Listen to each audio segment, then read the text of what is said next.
Eso, ¿qué más? ¿Bien o no? Bienvenidos a todos los que nos están escuchando en Spotify, los que nos están viendo en YouTube o en las otras redes pues, que estamos pendientes. La verdad, muy contento del podcast de hoy, porque creo que tenemos un invitado, pues, a mi parecer, de lujo. Lo conocí hace ya unos 3 o 4 meses y la verdad me dejó impresionado, pues, como con su sabiduría, intelecto. Entonces, por eso quise invitarlo. Afortunadamente, hoy vamos a hablar de cosas que creo yo son positivas. Van a haber cosas que de pronto sean negativas, pero vamos a tratar de poner soluciones y cosas que nos sirvan a todos. Hoy estamos con Horacio Justo, así se pronuncia Horacio Justo. Así es. Perfecto, estamos con Horacio Justo, quien es miembro fundador de la Fundación Libre, director de la Resistencia Radio, argentino, entonces también es un honor pues que nos hayas dedicado el tiempo. A mí personalmente me parece que, pues, que sos un tipo supremamente, sos muy humilde. La otra vez estaba viendo un video tuyo que pues, o sea, te hablaron y te dijeron, listo, Horacio, ya nos gustaría como darte la palabra, que digas lo que piensas. Y vos pudiste haber dicho como, no, listo, muchas gracias por invitarme, yo pienso esto, esto y lo otro. No, vos arrancaste primero diciendo, no, yo primero quiero agradecer bastante la oportunidad de estar acá, por cumplirme el sueño de estar con estos representantes acá compartiendo panel. O sea, le agradeciste pues a Raimundo y todo el mundo. Entonces yo dije, como, qué agradable sujeto, qué tipo tan agradable. Entonces, Horacio, bienvenido hermano, ¿cómo estás? Muy bien, muchísimas gracias realmente por la invitación. Hace tiempo que te vengo siguiendo desde cerca, particularmente nuestro cruce, digamos, sano que hemos tenido de encontrarnos en el canal de Miklos Lukács, y eso permitió que conociese tu gran intelecto y tu gran capacidad de emprendimiento. Y creo que es un ejemplo para muchos jóvenes que de repente piensan de que uno necesariamente tiene que o depender de la familia, o depender del Estado, o depender de alguien para subsistir, y la realidad es que se puede ser exitoso en la vida sin perder esos valores, sin perder ese espíritu creativo y genuino del ser humano. Y eso es lo que yo veo en vos y lo valoro enormemente.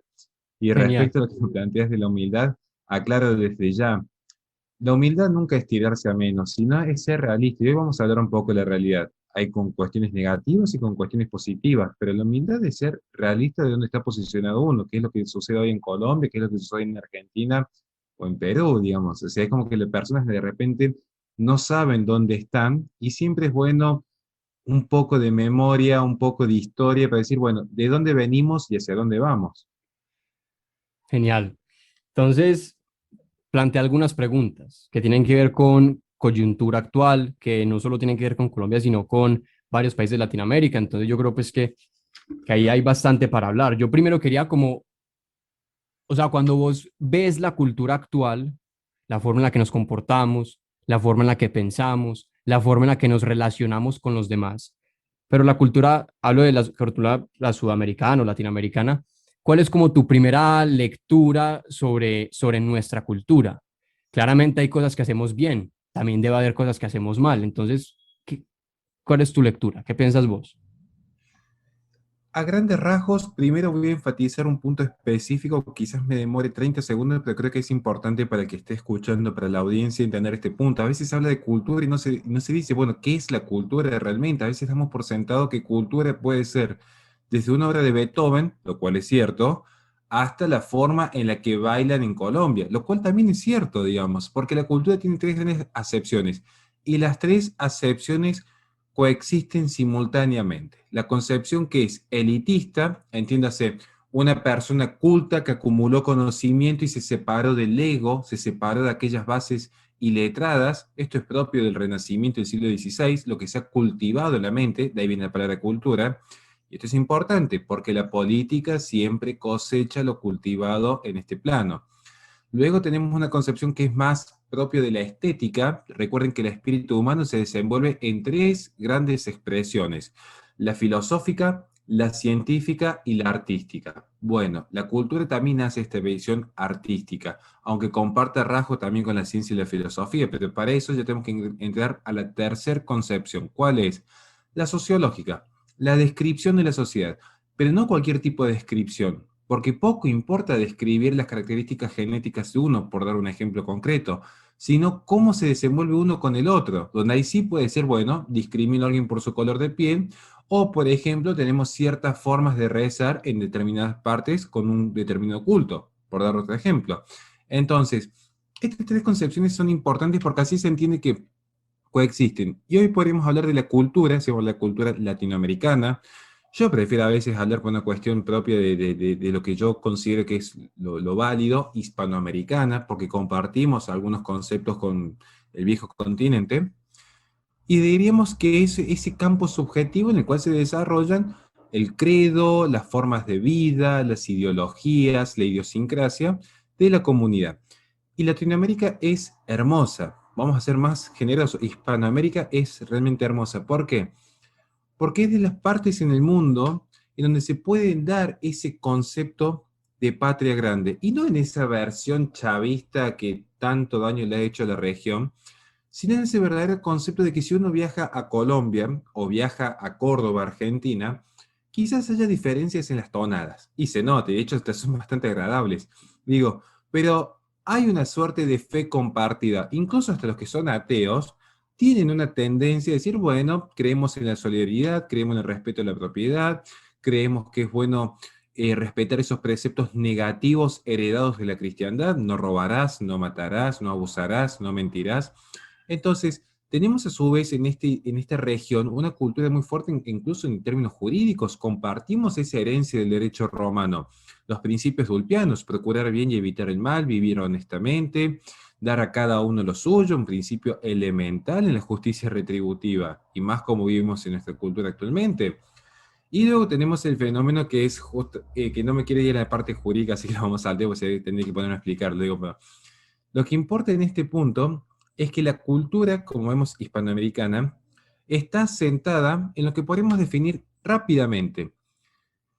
Aún para los ateos aplica esto. Una moral tendiente a congraciarse con la cristiandad. Aún el que sea ateo comparte estas formas de vida con estos preceptos negativos, un sistema jurídico heredado del derecho romano, un sistema político propio de las repúblicas y un sistema que puede decir filosófico heredado del sistema greco-romano, digamos. Entonces es bueno entender esto.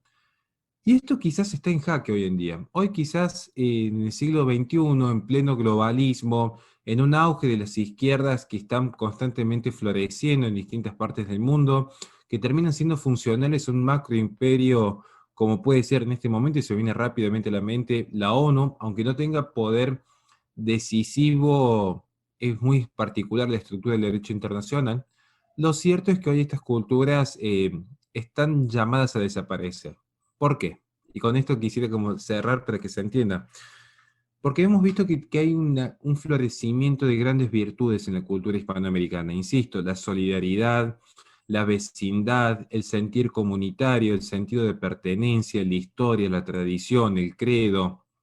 Ahora, si yo me fijo en el siglo XXI y yo veo un ciudadano promedio que haya sobrevivido a la pandemia en Colombia, les puedo asegurar que trabaja con su celular, su hogar es una extensión de la fábrica, una extensión de la iglesia, una extensión del gimnasio y consume la misma gaseosa, la misma serie y el mismo entretenimiento deportivo que alguien en Sudáfrica, que alguien en Japón, que alguien en Inglaterra. Entonces ya no hay como una diferencia sustancial. Es decir, uno antes veía a alguien en Colombia y decía, bueno, ¿qué es lo que acá dice? Bueno, toman un muy buen café. Y se venía a Argentina y dicen, toman muy buen mate. Y hoy lo que veo es la misma marca de gaseosa en cada mesa, estés en Colombia, en Argentina. Entonces, uno diría, esas son las bondades de la globalización, el comercio, más puestos de trabajo, sí, pero a veces cosas muy positivas como esta, puestos genuinos de trabajo, mayor proliferación o prosperidad económica, pueden aparejar una pequeña pérdida de la cultura o una transformación, porque la cultura no se pierde, se transforma necesariamente, somos seres culturales, y esto puede aparejar a veces que sea la puerta de apertura a un problema mayor. ¿Por qué? Porque en la posmodernidad no se venden bienes y servicios, puede ser como antes. Fíjense en un ejemplo tontísimo, piensen en la marca de gaseosa más conocida del mundo.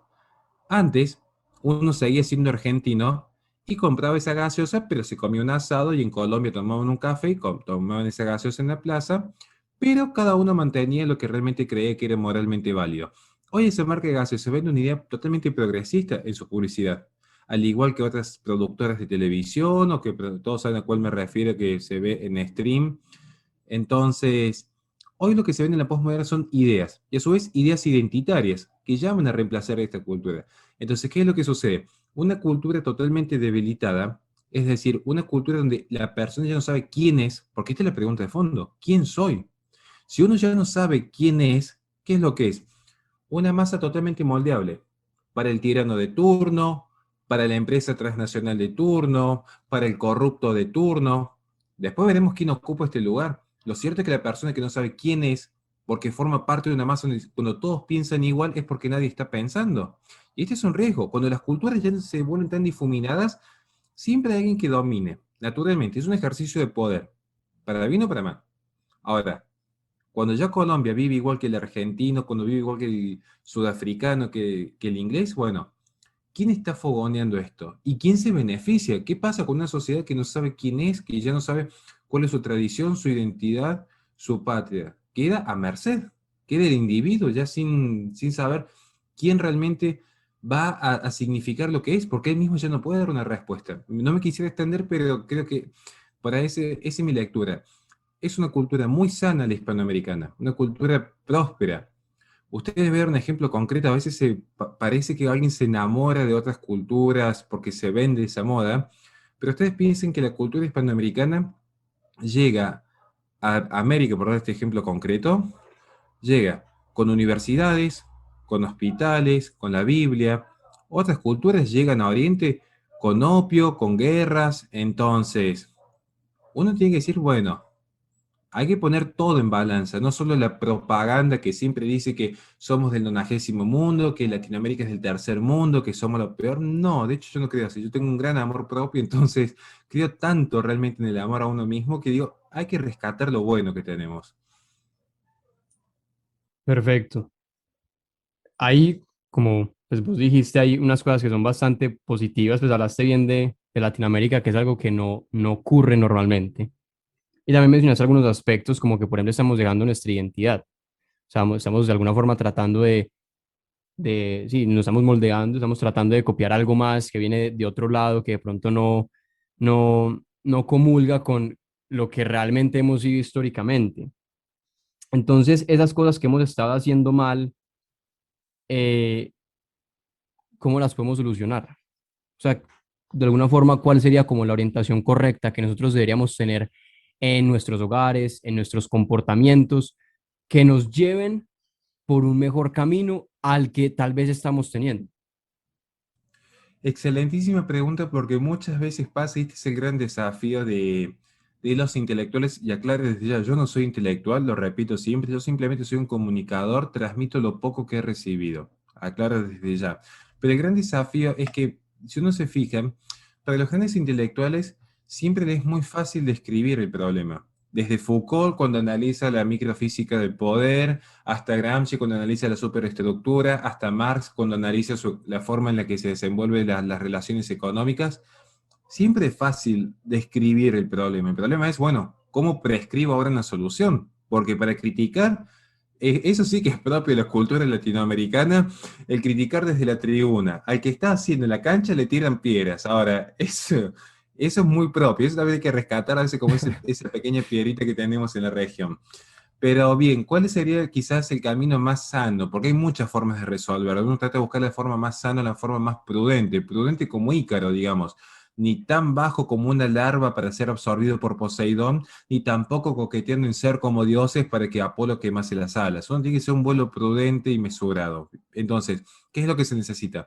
Yo siempre parto de que lo fundamental es, si vivimos en un sistema cultural netamente idealista, es decir, partimos de que la idea es el absoluto perfecto racionalista propio de una revolución francesa, si vamos al caso, pero trasladándolo en términos más sencillos a la realidad, esta idea de, bueno, solo la palabra basta, es decir, solo con que yo, por ejemplo, me autoperciba mujer, soy mujer, y esto genera algunos problemas. Para que se entienda cómo llegar a la solución, tenemos que describir bien el problema. Nosotros tenemos quizás dos grandes problemas en el continente.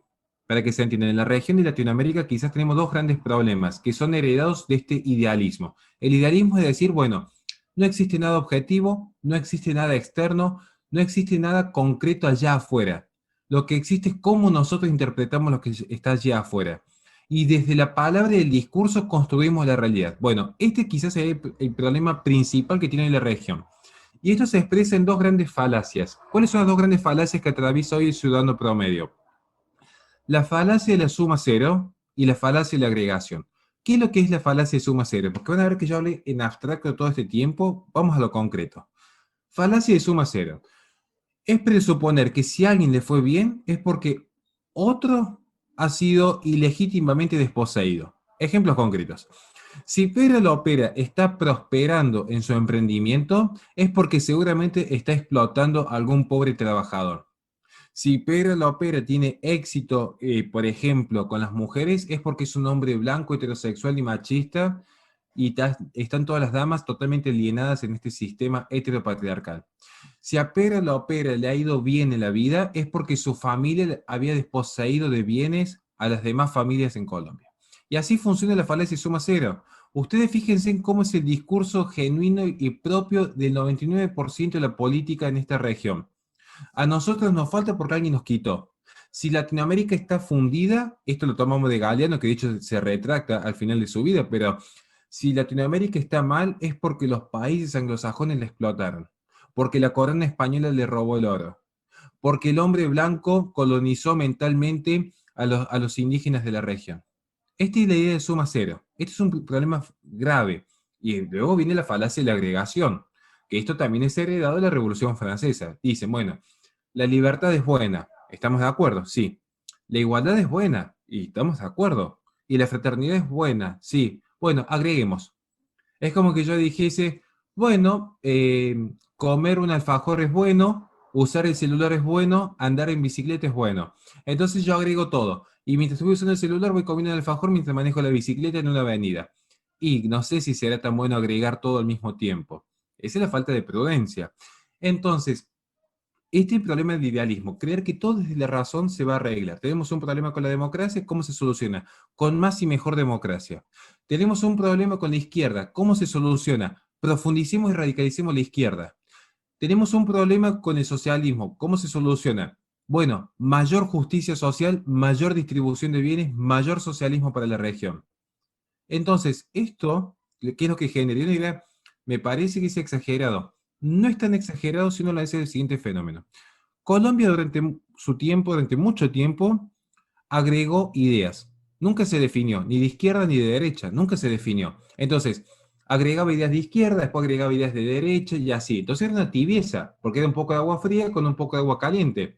Por un momento parecía que tenían políticas de derecha, pero al mismo tiempo tenían sus acuerdos con la FARC. Chile, el mismo fenómeno. Durante mucho tiempo coqueteó en esa tibieza. Entonces, no era un chavismo puro y duro como en Venezuela, porque Bachelet estaba muy lejos de ese fenómeno para ser objetivo, pero tampoco era continuar con las políticas heredadas del régimen de Pinochet. Entonces, era una tibieza. Argentina es caso paradigmático con la era de Macri. Y así vamos a ver que siempre está este problema en la regencia y bueno, agregamos. Entonces, está este péndulo. Por momentos políticas de izquierda, después políticas de derecha y van así pendularmente generando una tibieza, agregando cada vez más conflictos. Porque este problema se empiezan a agregar cada vez más conflictos. Se agregan cada vez más problemas en vez de decir, bueno, frenemos, mesuremos, controlemos la revolución constante. Hoy Colombia está en una revolución. Hoy Cali y Bogotá están inmersas en una revolución. Y esto es el problema de fondo. ¿Por qué?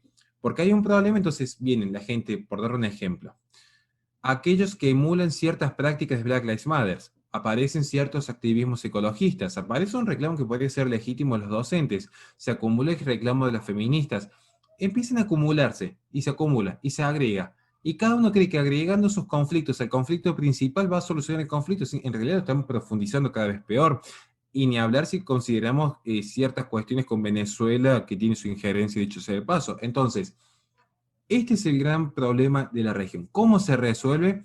Con realismo. ¿Qué es lo que implica el realismo? Desprenderse de la idea de que las ideas del hombre son perfectos. Las ideas del hombre son imperfectas, porque el hombre es imperfecto, posee una naturaleza caída. Entonces, acá aparece la mesura de Edmund Burke. Edmund Burke, cuando escribe Reflexiones sobre la Revolución Francesa, es muy similar a cuando Roger Scruton escribe luego sobre el Mayo francés. Un automóvil no se maneja solamente con el acelerador. Parece una obviedad, pero si fuese tan obvio no lo tendríamos que estar explicando. Un automóvil no se maneja solo con el acelerador. Entonces, es prudente y es sano en algún momento frenar y decir, bueno, Antes de salir a reclamar, antes de salir a quemar una ciudad, antes de salir a creer que yo tengo más derechos, decir primero, ¿de dónde surge la idea de que yo tengo derechos? Porque esto parece muy tonto lo que estoy planteando, pero es el pensamiento promedio. La gente automáticamente dice, yo tengo derecho a. Y uno le dice, bueno, primero, ¿qué significa la palabra derecho? Si no me podemos definir eso, ya tenemos un problema para después legitimar tu reclamo. Es decir, yo tengo derecho a un chocolate. Y alguien dice, bueno, ¿qué es un chocolate? Ah, no sé. Entonces, ¿por qué estoy pidiendo a los gritos un chocolate? Y uno cuando empieza a indagar se da cuenta que no existe tal cosa como los derechos. En todo caso hay prerrogativas naturales por nuestra esencia, por nuestra dignidad como ser humano, donde uno especula que sean respetadas por terceros. Y aparece un sistema de convivencia. Ahora, si yo parto de la base de que, y esto es propio de la sociedad posmoderna, de que yo tengo derecho a ser feliz, yo tengo derecho a desarrollarme y ser quien desee ser. Yo tengo derecho a la libertad plena, porque en última instancia se traduce en esto. Ese de ser quien vos quieras ser es libertad plena para hacer lo que quieras. El discurso es hermoso. Ahora, vamos de vuelta. En un sistema de la falacia de suma cero, como es el imperante, si yo no soy quien quiero ser, por ejemplo, millonario y hermoso, es porque alguien me quitó la plata y otro me quitó la belleza. Por lo tanto, el que me quitó la plata me tiene que pagar la cirugía estética para yo ser hermoso. Y así funciona este sistema. ¿Cuál es la respuesta? Ser realista. No existen tales cosas como el derecho a ser quien vos quieras ser. Existe en todo caso la especulación y la expectativa de que los demás no interfieran con tu proyecto de vida, de que los demás no interfieren sobre tu libertad negativa. El hands-off, el no matarás, no abusarás, no mentirás, no dañarás, que es el cuarto principio de Ulpiano que lo había querido guardar para esta etapa. Digo, esto es fundamental. El abstenerse de dañar a otro es el principal motor de la convivencia pacífica.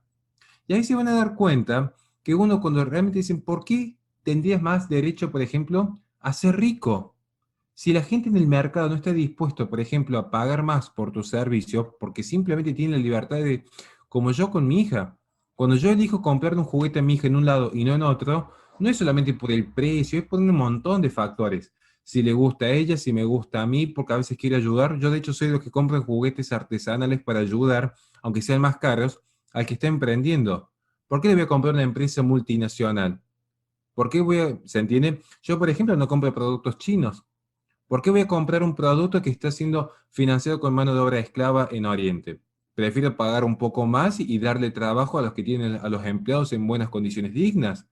Entonces, esto es importante, porque esta es la respuesta, ser realista. ¿Cuál es la realidad? No existe ese ser que te viene y te dice, tenés derecho a ser quien vos seas. Sos un ser humano igual que el resto. Y cuando vos ves esa paridad con el otro, te vas a dar cuenta que no es legítimo esclavizar al otro para que satisfaga tus deseos. Porque todos son válidos. Entonces, ¿cuál es la mejor forma? La coexistencia pacífica. Respetar las libertades negativas y entender que las soluciones, y esto con esto cierro, así como nos está pidiendo realismo, también la solución es comunitaria. Dejar de esperar que el presidente que haya que está arriba, que no sabe ni cómo se llama uno, nos vaya a dar las soluciones. Las soluciones empiezan con la vida comunitaria, que son los que no dejan al individuo desnudo frente al poder político. La fe, la familia, la vecindad. Allí va a estar la solución. No hay necesidad de decir, bueno, espero que el que está allá arriba me solucione los problemas y yo sigo acá atomizado, en mi habitación, encerrado en mi habitación, trabajo desde la computadora, me entreno con los videos tutoriales de YouTube, estudio desde las clases de Google Meet y hago todo acá encerrado en mi habitación y no salgo de acá. Eso no creo que sea la solución, sino salir, vivir, darse cuenta de que el que está allá arriba no le interesa en lo más mínimo lo que le pase a uno, entonces ¿de qué depende de uno? Solidarizarse en forma libre y voluntaria con el que está al lado y organizarse, porque eso es lo que está buscando el sistema, que sean todos una estructura como en 1984, así compartimientos estancos, donde uno ya no tiene relación con el otro, entonces uno ya no se puede salir a rebelar con el otro, uno no puede reclamar con el otro, uno no puede hablar con el otro. Está todo llamado a la atomización. Bien, entonces, ¿qué pasa? Cuando esto no se focaliza bien, estalla. Como estalló en Colombia, más allá que hay un conflicto político de fondo, pero la sociedad estalla, porque el ser humano naturalmente es un ser social, no está diseñado para vivir en forma estanca, como pasa en un mundo feliz, como pasa en tantas obras distópicas que es lo que se está viviendo ahora. la persona perdiendo su esencia, perdiendo el quién soy, creyendo que es una simple unidad de consumo y de tributo. Entonces, ¿qué hacen las personas? Si no están consumiendo, están tributando, hasta que llega una explosión, porque ya no se tolera más esta situación. Entonces, para evitar esto, realismo, volver a las bases, volver a la vida comunitaria, a la vida sana, a la vida prudente, donde si uno realmente quiere que le vaya bien en la vida, antes de andar reclamando más derechos, que salga simplemente a trabajar en forma genuina, genere sus propios emprendimientos y entienda que así como uno discrimina, porque es una realidad, así como uno discrimina y dice, yo esto no lo quiero consumir, esto yo no lo quiero hacer, habrá gente que también diga, bueno, yo a esta persona no la quiero contratar y está en su derecho. Y está en su derecho también que diga, bueno, yo a esta familia sí la quiero ayudar. Pero siempre entender que la solución viene de uno, no del poder político, que de hecho es por definición parasitario. El otro día estaba viendo una cuenta en Instagram, se llama Create Strong Men, me encanta esa cuenta. Vos estabas hablando, por ejemplo, que la fe, que la familia son cosas importantes y algo que me conectó con esa página porque esa página le gusta volver mucho a lo básico, o sea, literalmente te dice como, haz ejercicio, ten una familia, monta un negocio, o sea, es como ese tipo lo que vos decías, lo básico, parece como ese tipo de acciones sencillas que sí están a nuestro alcance, pero que tienen un impacto muy profundo. Yo quería, o sea, mencioné sobre todo esto como para saber como cuál es su perspectiva ante eso, en el sentido de que me gusta proponer soluciones muy específicas, claras, que la gente diga como, vea, haga esto. Entonces, por ejemplo, cuando yo te menciono ese tipo de cosas, familia, hacer ejercicio, tal vez levantar peso, tener un negocio, ¿eso por qué es importante? ¿O qué piensas de eso? O sea, ¿sí me entendés? Totalmente de acuerdo, totalmente de acuerdo. Pero le voy a explicar por qué. Porque en el fondo hay algo que esto es propio de lo que se habló en su momento. Cuando hablamos de esta idea del idealismo, hay un momento en el que la idea colisiona con la realidad. Hay un momento en el que la idea colisiona. Y el ser humano naturalmente se va a generar un impacto violento, es lo que es, Pierre Bourdieu hablaría de la violencia simbólica. Entonces, el sistema va a buscar diezmar esta violencia simbólica. Cultura de la cancelación, el tema de la censura y la big data, el tema de los algoritmos, buscar que la persona crea que es libre. Y esto es importante lo que vienes planteando, pero para entrar al tema de la familia quiero dejar en claro esto. Porque en la sociedad posmoderna el ser humano vive en una ilusión. El hombre se cree libre. Lo más parecido que pueden llegar a ver es The Truman Show. Durante mucho tiempo se creyó que era una vida genuina. El hombre posmoderno, a diferencia del hombre mediocre de Ortega y Gasset, el hombre posmoderno se cree a sí mismo original. Forma parte de una masa, pero se cree original. Cree que su vida es única, cree que su existencia importa más que el resto, que es el ser más importante del universo, que es el ombligo del mundo. Y esto es común, y uno lo ve en las redes sociales constantemente. Porque las propias redes sociales, por dar este ejemplo específico, tienden a esta idea del narcisismo, de enamorarse de una imagen, un proyecto estético como lo plantearía Lyotard, un proyecto estético que de hecho se diluye en las manos. No en vano Sigmund Bauman lo toman como la modernidad líquida. No hay nada sólido, es una ilusión. Es una dictadura de algoritmos. Las personas se creen libres porque dicen yo tengo la libertad para elegir qué ver en YouTube o para ver en Twitter o en Facebook lo que deseo. Cuidado, que las plataformas tienen también una agenda marcada en pos de ciertas ideas, y bien se comprobó en las elecciones de Estados Unidos. Y de hecho, los macrocapitalismos, o digamos, este metacapitalismo, tiene una tendencia al oligopolio. Ejemplos concretos, Amazon, Twitter, Facebook, que incluso terminan cooperando con el Estado en pos de mantener ciertas prerrogativas. Si les molesta la palabra capitalismo, bueno, estos grandes consorcios financieros, estas grandes empresas, tienen la tendencia al oligopolio, a eliminar cualquier competencia por mecanismo que sea. Y las personas quedan inmersas en esta lógica. Entonces, ¿por qué viene planteado lo de la familia? Les puedo asegurar, si les puedo asegurar ya saliendo a medio intelectual, yendo a la experiencia, no van a encontrar mayor verdad allá afuera que la que van a encontrar en su hogar. Digo su hogar y no su casa, porque yo soy un gran escéptico de este modelo que se apunta con el 2030 de las personas trabajando y viviendo y consumiendo y tributando desde el hogar. Hoy todo es por internet.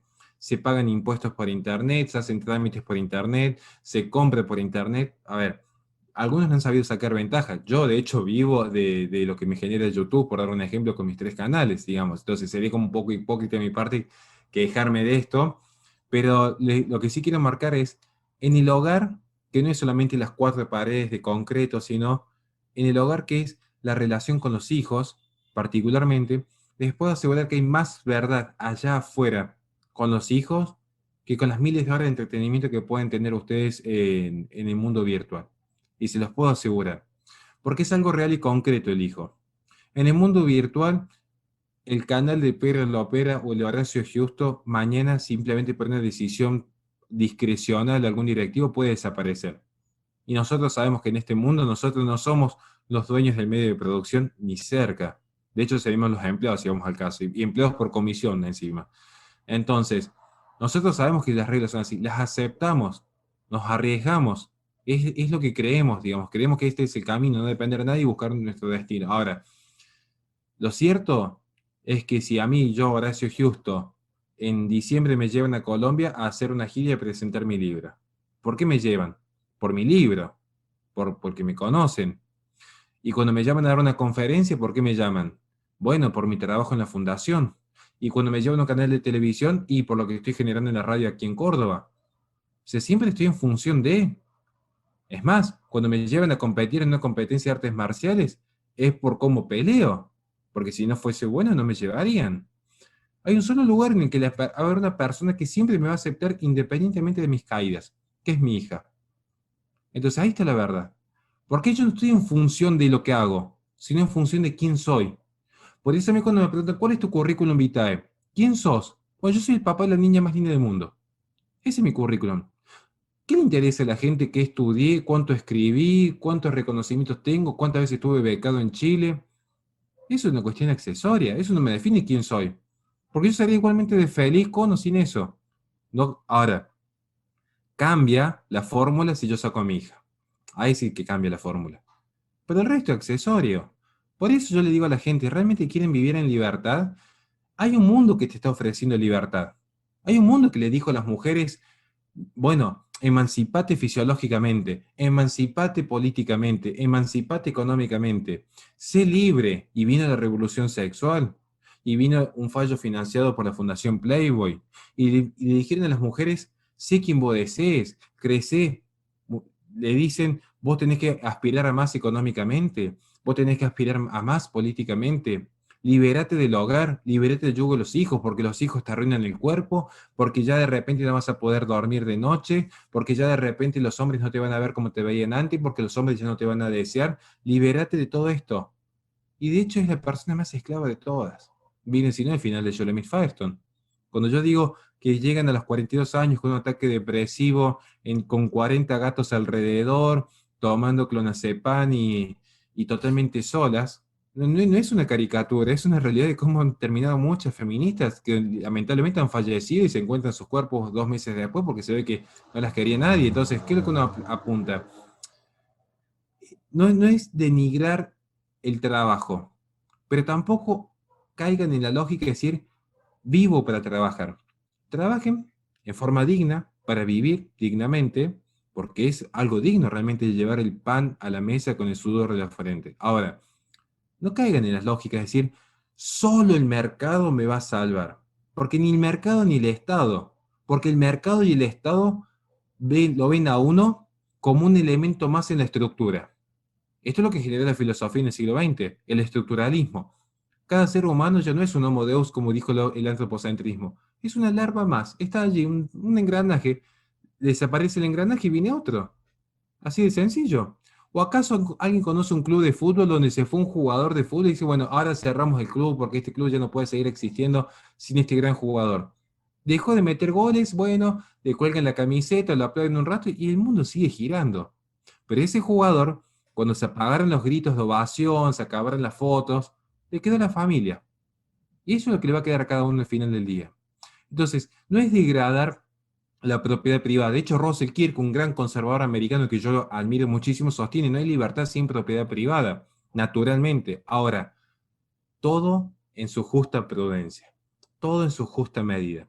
Por eso insisto, en un mundo que le está diciendo, todos los sistemas le están diciendo, no te reproduzcas, la Agenda 2030, los mitos del ecologismo, los mitos del feminismo, las grandes empresas están diciendo, no te reproduzcas, no tengas hijos, dedícate a producir, dedícate a crecer económicamente. Miren, si todos están pensando igual es porque nadie está pensando. Quizás al menos reflexionen y decir, ¿qué pasaría si me animo a romper un poco el sistema? A depender de mí mismo, a formar mi familia, a saludar al vecino, a tomar mates con mi madre. Quizás la situación empezaría a cambiar de a poco. Y les puedo asegurar que el ejemplo arrastra. Les puedo asegurar que el ejemplo arrastra completamente. Me gustó.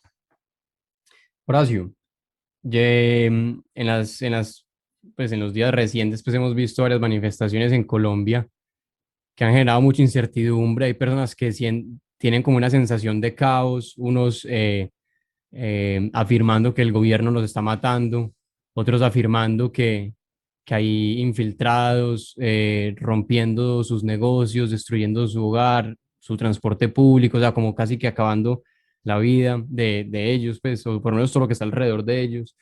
Y las redes han estado muy activas, repito, con esa sensación de caos y de desorden. Y, y antes de que ocurriera esto, yo ya estaba pensando que en Colombia vienen tiempos complicados. ¿Por qué? Porque yo soy muy creyente de esta idea, la de hombres fuertes, tiempos difíciles crean hombres fuertes crean tiempos fáciles y tiempos fáciles crean pues hombres débiles.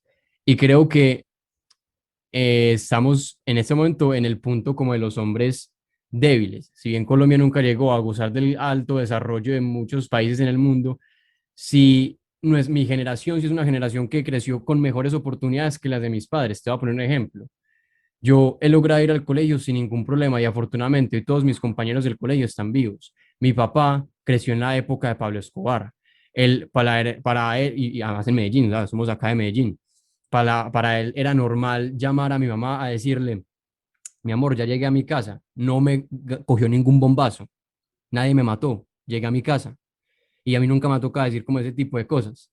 Entonces, a ellos les tocó un poco más duro que a nosotros. Hoy estamos viendo una época más fácil y como creo en ese orden que te conté, creo que vienen tiempos difíciles. Entonces, conociendo que vienen tiempos difíciles, me gustaría que vos de pronto nos dieras recomendaciones acerca de cómo podemos vivir de una forma en la que podamos mantener un poco más de control en nuestra vida, en la que sintamos que las cosas van un poco mejor, en las que podamos aportar a mi familia, a nuestra comunidad, a la ciudad, al país, o sea, como algo que podamos nosotros como individuos, o sea, yo como o sea, como un joven que no tiene una posición jerárquica en alguna institución, yo, ¿qué puedo hacer para que las cosas sean mejor? Excelentísimo, excelentísimo. Y qué fuerte lo que nos ha relatado de la época, una época bastante cruenta, de hecho, para Colombia. Y desde ya te anticipo la invitación a mi canal para cuando quieras contarnos un poco más y poder desarrollar estas ideas con más profundidad. Gracias, Creo que hay una gracias. gran respuesta que has dado. Esto es muy curioso, a veces esto se da en diálogos muy profundos, donde a veces la gente no percibe que las respuestas a veces están dentro de la misma pregunta. Porque, bueno, ¿qué puedo hacer yo para que el mundo sea mejor? Es una gran iniciativa. Y la respuesta está allí, en el yo. En ese yo, que muchos piensan que el yo es simplemente una palabra de dos letras, en realidad hay todo un desarrollo filosófico detrás de qué significa el yo. La gran discusión de dónde está la identidad y dónde está la conciencia. Y no es una discusión de clubes de autoayuda de la posmodernidad para vender algún librito barato en una terminal de colectivo, sino que es una discusión que se viene dando incluso desde tiempos presocráticos. ¿Qué es la conciencia? ¿Cuánto está conectado el uno con el cosmos? ¿Cuánto uno sabe lo que está sucediendo alrededor? Hoy de repente hay personas que pueden llegar a saber cuánto está el Bitcoin y no sabe, por ejemplo, el cumpleaños del hijo. Y esto yo lo he visto de cerca. Entonces, el yo es fundamental. Pero ahora, ¿ese yo está conectado a lo virtual, a lo ficticio o al mundo real? La gente que ha salido a manifestarse en Colombia, ¿saben realmente por qué se están manifestando? ¿Saben realmente cómo funciona un Estado? ¿Por qué se suben los impuestos? ¿Por qué se bajan los impuestos? ¿Qué se financia con cada impuesto? ¿Qué sucede cuando un país entra en déficit fiscal? ¿Qué sucede cuando un país entra en déficit monetarios? Cuando se rompe la disciplina fiscal y monetaria, ¿qué sucede con la economía? Entonces, ¿cuánto uno realmente sabe? La gente que dice, yo tengo mis derechos. Bueno, ¿qué es un derecho? Definime la palabra derecho, definime la palabra yo. O sea, después de ver que yo a más de uno le digo, ¿qué significa yo, filosóficamente hablando? Y ya empiezan a tambalear. Entonces, vienes planteado vos un tema que yo creo que es fundamental. Para los que quieren realmente sobrevivir, porque se vienen tiempos muy duros, pero ¿saben por qué se vienen tiempos duros? Porque no van a ser tiempos como las generaciones pretéritas, que se enfrentaron a combates bélicos. Y esto es importante. Acá se han enfrentado a combates bélicos, pero era una sociedad disciplinaria. En la sociedad disciplinaria de tus padres y mis padres, la sociedad disciplinaria de las generaciones anteriores, había un sistema que les decía, esto no lo podés hacer, entonces si haces esto, estás excluido. Por ejemplo, el no robarás, quien robaba, excluido, iba a la cárcel. Ejemplo muy gráfico de una sociedad disciplinaria. No podés decir, por ejemplo, que la Tierra es plana. Si salís a decir que la Tierra es plana, en contra de lo que la ciencia muestra, bueno, sos un loco, excluido del debate. Por dar ejemplos muy sencillos. Ahora, hoy es un tema muy complejo. ¿Por qué? Primero, porque es una sociedad autodisciplinaria. ¿Qué significa? Yo me tengo que disciplinar a mí mismo. Yo tengo que poder, yo tengo que emprender, yo puedo, yo hago, yo me muestro en el mundo como un ser superior, yo creo mi discurso, yo me autopercibo como deseo, yo constituyo mi propia realidad. En parte sí y en parte no. Porque ¿cuál es el tema? En parte es bueno este pensamiento en cuanto a una forma de mostrar vigor, pero en parte es malo porque en el fondo lo que le están diciendo a la sociedad es que que cada individuo sea, muy entre comillas, su propio jefe, pero es una ficción porque el sistema sigue operando. ¿Y cómo opera este sistema? Bajo la ilusión de que cada persona tenga el cúmulo de derechos y de libertades. Esto genera una sociedad caprichosa, una sociedad infantilizada. Por eso van a ver que cada vez más se ven adultos de 40 años jugando a la computadora y discutiendo con los niños ratas en el Counter-Strike, y cada vez se ven menos personas de 30 años formando familia y desarrollándose, entendiendo que en la vida en familia es una vida de sacrificio y renuncia. Es muy raro que se escuche hablar de la renuncia. Uno cuando es un empleado y uno asume, en mi caso a mí que también soy empleado de medio tiempo, uno renuncia a decir, bueno, yo no me puedo levantar la hora que quiero. Porque yo en el caso mío, como soy autónomo, por ejemplo, con la fundación, me puedo quedar trabajando hasta las 5 de la mañana y el otro día me levanto a las 12 y sigo trabajando. Uno cuando es empleado cumple horario, uno renuncia. Uno cuando se casa y dice, bueno, yo renuncio a acostarme con tal o cual mujer. Uno cuando de repente es papá, uno renuncia a dormir de noche porque el bebé va a llorar cada 2 horas. Entonces, es el tema, que la fortaleza requiere renuncia. Y el que es su propio jefe, pero ya no en ese sentido propio de la economía, sino este discurso filosófico, es decir, yo puedo con todo, me valgo a mí mismo, el jefe nunca renuncia, porque es el jefe, renuncia a los trabajadores que no se sienten cómodos. ¿Cómo el jefe renuncia a su propia empresa? Entonces, esta es la mentalidad que hay de fondo. ¿Cómo se sobrevive a una sociedad así? Entendiendo que hay una sociedad que ha fomentado ese pensamiento débil, ese pensamiento del niño caprichoso, de la eterna infancia, del adulto que no quiere crecer ni madurar, el adulto que quiere trabajar, vivir con los padres para juntar más dinero y viajar por el mundo. ¿Cuánta gente conoce cada uno que esté escuchando esto? Jóvenes a los 20 años diciendo estoy ahorrando para irme de viaje, y cuántos conocen que dicen estoy ahorrando para comprarme una casa a los 20 años. Pues yo me compré mi casa a los 22, o sea que en eso sí me siento como bastante orgulloso, digamos. ¿Pero por qué? ¿La mentalidad cuál es? El viaje, la revolución. Entonces, están todos con esa mentalidad de revolución. Hoy está de moda el veganismo. Entonces, sale un pobre conejo así humanizado y todo el mundo llorando. Ahora, nadie dice, ¿es grave el maltrato animal? Bueno, para mí sí que es grave. Pero si a mí en algún momento me conmueve más un caballo que un niño de 5 años buscando basura, yo creo que me tengo que empezar a repensar algunas cuestiones, digamos. Ahora, lo que sucede con esta sociedad es una sociedad podríamos decir, copito de nieve, porque están todos tan empoderados que de tanto empoderamiento vivieron entre algodones, porque hoy, de tanto empoderamiento, de tanta libertad, de tanto sé quien vos quieras ser, de repente una novela como la de Homero, que es fantástica, la de Dante Alighieri, o incluso clásicos como Blancanieves, son cancelados. ¿Por qué? Porque ofende. Porque ¿cómo a mí que soy mi propio jefe, como un subalterno? Porque si yo soy mi propio jefe, esta es la lógica. Si yo soy mi propio jefe, ¿qué significa? Que el resto del mundo son todos empleados y están a mi servicio. Si yo tengo mis derechos absolutos de propiedad por donde nadie me puede ofender y alguien me ofende, ya hay un problema. Porque no es lo mismo que yo diga, yo creo en Dios, y Pedro Lopera dijese, yo no creo en Dios, entonces tendríamos una discusión, a que yo diga, yo soy Dios. Porque cuando yo diga, yo soy Dios, y Pedro Lopera diga, yo no creo en Dios, está negando mi existencia. ¿Cómo un subalterno va a negar quién soy? ¿Cómo si yo soy mi propio jefe me va a negar Pedro Lopera mi magnanimidad, mi excelencia? Entonces, esto es una paradoja. Se presenta al mundo una sociedad empoderada, fortalecida, y es la generación más débil de todas.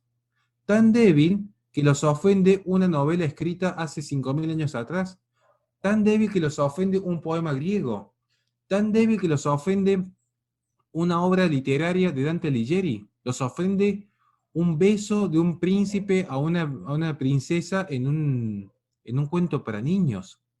Este es el tema de fondo. Entonces, ¿cómo se sobrevive?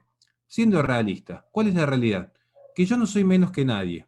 Buen punto. Tampoco soy más que nadie.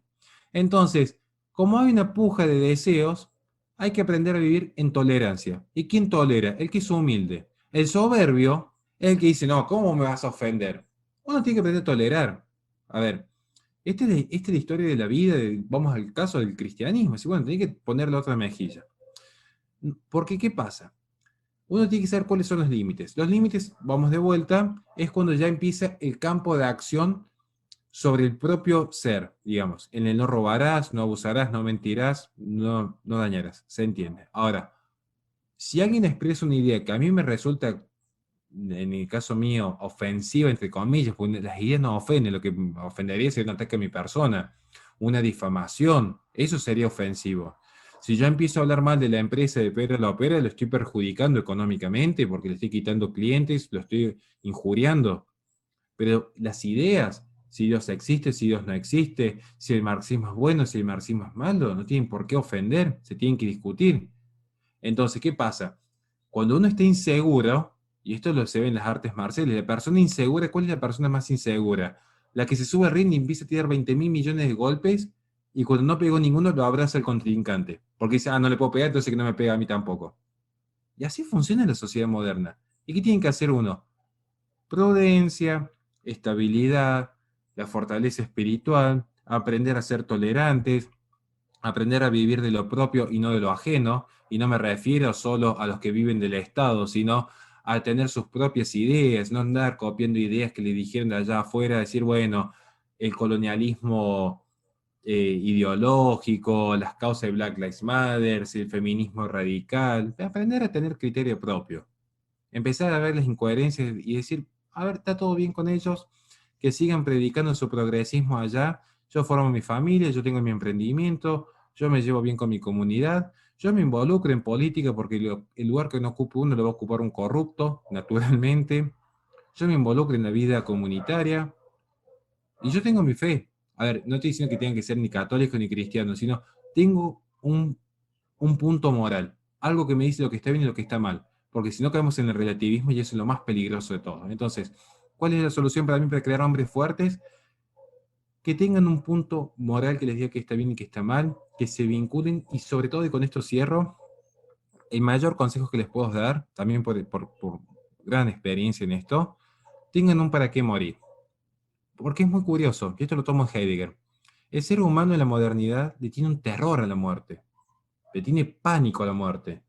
Y el temor a la muerte no es un tema menor. Es una fuerza muy fuerte en el ser humano el temor a la muerte.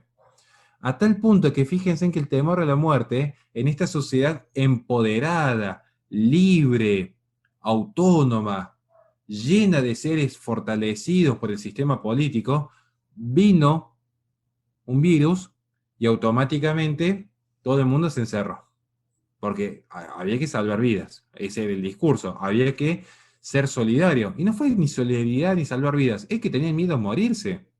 Si vamos al caso, en Argentina la mayor tasa de mortalidad que se ve es por accidentes de automóviles, si no por eso se cierran las rutas o se cierran las calles. Pero esta idea del temor, cuando la gente percibió un temor, cuando la gente sintió que realmente se podía llegar a morir, ¿qué hicieron? Se encerraron. ¿Por qué? Porque esta sociedad fortalecida no puede enfrentar la muerte.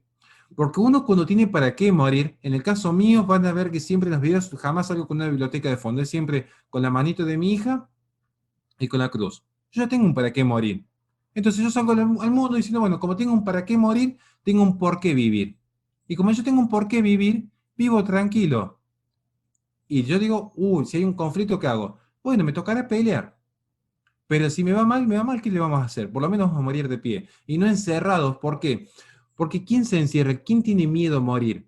El que se da cuenta que su existencia es finita. El que dice, he vivido 25 años, tengo un 0 kilómetro, tengo un canal de YouTube con 1 millón de suscriptores, soy famoso y me voy a morir mañana y dice, ¿y qué me llevo de esto? ¿Qué cambio hice en el mundo? ¿Qué le dejo a la humanidad?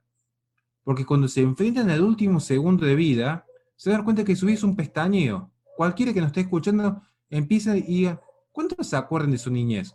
¿Cuántos se acuerdan de realmente? ¿Se acuerdan de algunos hechos específicos? ¿Alguna pelea en el colegio? ¿Algún momento lindo con los amigos? ¿Algún cumpleañitos?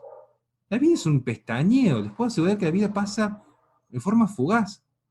Y uno dice, ¿dónde está lo que he construido? ¿Dónde está lo que hice? ¿Qué le voy a dejar al mundo? Porque todos buscamos la trascendencia. Y de repente dicen, he vivido en forma inmanente. La persona idiota, el encerrado en sí mismo, el idios, la pertenencia a sí mismo en términos griegos.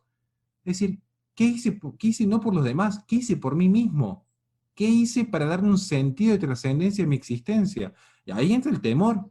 Entonces ahí van a pedir al Estado, a los poderes multinacionales, a las compañías, a quien sean, denme seguridad alimenticia, denme seguridad con el ejército, denme seguridad política, denme seguridad social, denme seguridad sanitaria, porque tienen miedo, porque no pueden enfrentarse al mundo tal como es.